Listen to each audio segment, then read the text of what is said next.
28 থেকে 31 মে জাপানের টোকিওতে অনুষ্ঠেয় 30th নেকি ফোরাম ফিউচার অফ এশিয়াতে মাননীয় প্রধান উপদেষ্টা সরকারি অংশগ্রহণের জন্য সরকারি সফরে জাপান যাচ্ছেন। যদিও এইটি মাননীয় প্রধান উপদেষ্টার মেইন উদ্দেশ্য, কিন্তু এর পাশাপাশি তিনি জাপানের প্রধানমন্ত্রীর সাথে বাইল্যাটারাল মিটিং করবেন, যে কারণে আমরা এটাকে বাইল্যাটারাল ভিজিটও বলছি, এবং এটা বাইল্যাটারাল ভিজিটই হচ্ছে, বাইল্যাটারাল গভর্নমেন্ট লেভেল ভিজিট। উনি 28 তারিখে ভোরবেলায়, 27 তারিখ রাতে আসলে জাপানের উদ্দেশ্যে যাত্রা শুরু করবেন। 28 তারিখ বিকেলে ওনার সাথে কল অন করবেন তারো আসো, এবং আমার ধারণা আপনারা তারো আসো সম্বন্ধে জানেন। উনি জাপানে বাংলাদেশের সবচেয়ে কাছের বন্ধুদের একজন, এবং উনি president Japan Bangladesh parliamentary friendship group. উনি একসময় জাপানের উপপ্রধানমন্ত্রীও ছিলেন এবং পররাষ্ট্রমন্ত্রী ছিলেন। তো উনি মাননীয় প্রধান উপদেষ্টার সাথে সাক্ষাৎ করবেন, এবং পরবর্তীতে president of Nippon Foundation mister Yohei Sasakawa স্যারকে একটি নৈশভোজে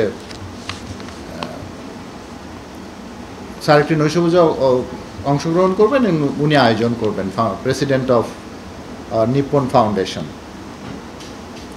নৈশভোজের সময়ই আসলে পরপরই জাপানের কিছু রাজনৈতিক এবং ব্যবসায়ী গণ্যমান্য নেতৃবর্গ সাথে স্যার একটি ইন্টারঅ্যাক্টিভ সেশন করবেন। আপনারা জানেন যে আপনাদেরকে আমরা এইটার সফট কপি দিয়ে দেবো, সুতরাং মনে হয় কষ্ট করে এটা লেখা বা নোট নেওয়ার দরকার আছে বলে মনে করি না। আর আপনারা নিশ্চিন্তে থাকতে পারেন যে আপনাদের এডিশনাল ইনফরমেশন লাগে, আমার কলিগরা রেডি আছে, সেগুলো আমরা দিয়ে দেবো।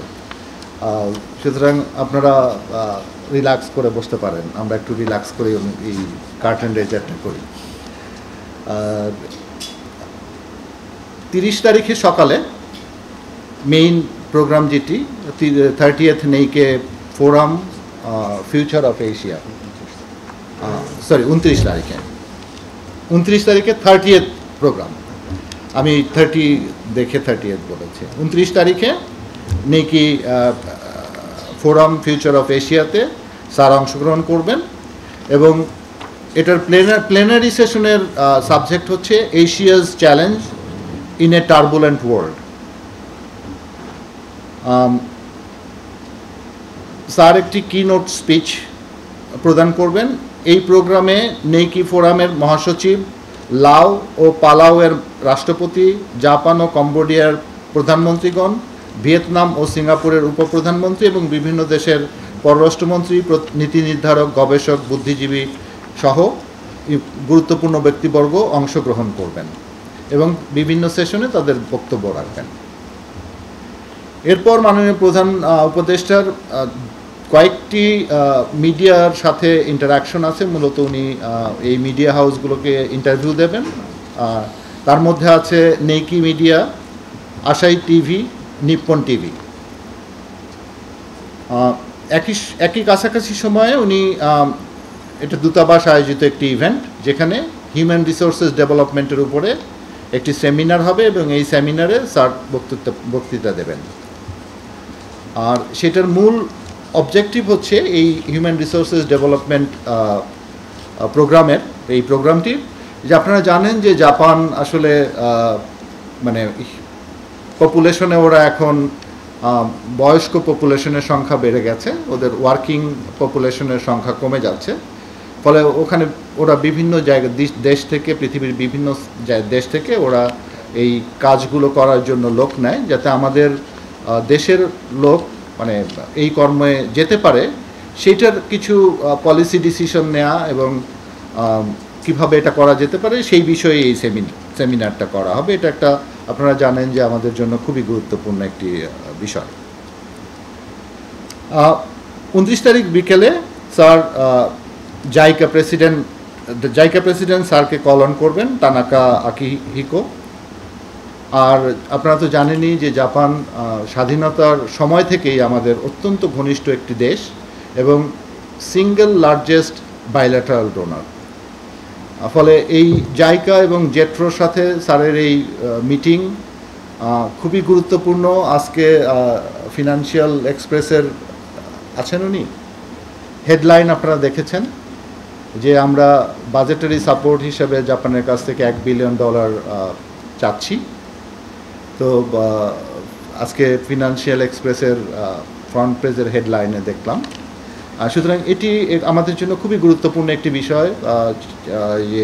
এই বাজেটারি সাপোর্ট প্লাস হচ্ছে জাইকা এবং জেট্রোর সাথে স্যারের এই মিটিং আমাদের অর্থনীতির জন্য খুবই গুরুত্বপূর্ণ।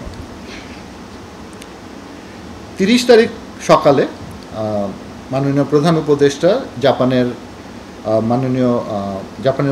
প্রধানমন্ত্রীর সাথে বাইল্যাটারাল মিটিং করবেন। আর এই বাইল্যাটারাল মিটিংয়ের আগে ওনাকে গার্ড অফ অনার দেওয়া হবে এবং রেড কার্পেট সম্বর্ধনা দেওয়া হবে।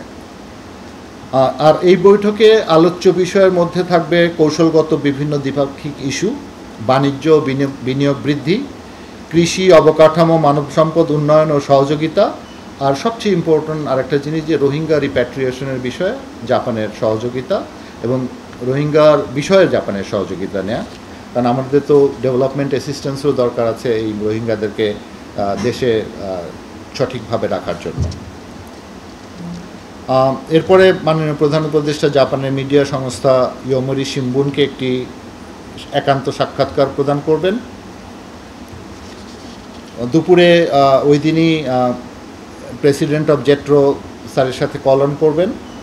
আর একইভাবে ওখানেও জাপানিজ ইনভেস্টমেন্ট এবং বিজনেস পিপলদের সাথে একটা রাউন্ড টেবল ডিসকাশন আছে কাছাকাছি সময়। ওখানে আমরা জাপানিজ ইনভেস্টমেন্ট অ্যাট্রাক্ট করার জন্য বাংলাদেশে ইনভেস্টমেন্টের প্রায়োরিটি জায়গাগুলোকে জাপানিজ বিজনেসম্যানদের কাছে তুলে ধরবেন মাননীয় প্রধান উপদেষ্টা। শেষে একটা বাংলাদেশ বিজনেস সেমিনার হবে যেখানে জাপানিজ বড় ইন্ডাস্ট্রিগুলোর সিইও এবং সোশ্যাল বিজনেস সার্কেলের অভিজ্ঞ ব্যক্তিবর্গ আর বাংলাদেশি আর জাপানি তরুণরা তার সাথে অনারেবল চিফ অ্যাডভাইজারের সাথে মত বিনিময় করবেন। 30 তারিখের বিকেলে মাননীয় প্রধান উপদেষ্টাকে জাপানের সাকো ইউনিভার্সিটি একটি honorary doctorate degree Soka University honorary doctorate degree প্রদান করবেন এবং ওখানে মাননীয় প্রধান উপদেষ্টা একটি বক্তব্য রাখবেন সুধীমণ্ডলীর উদ্দেশ্যে।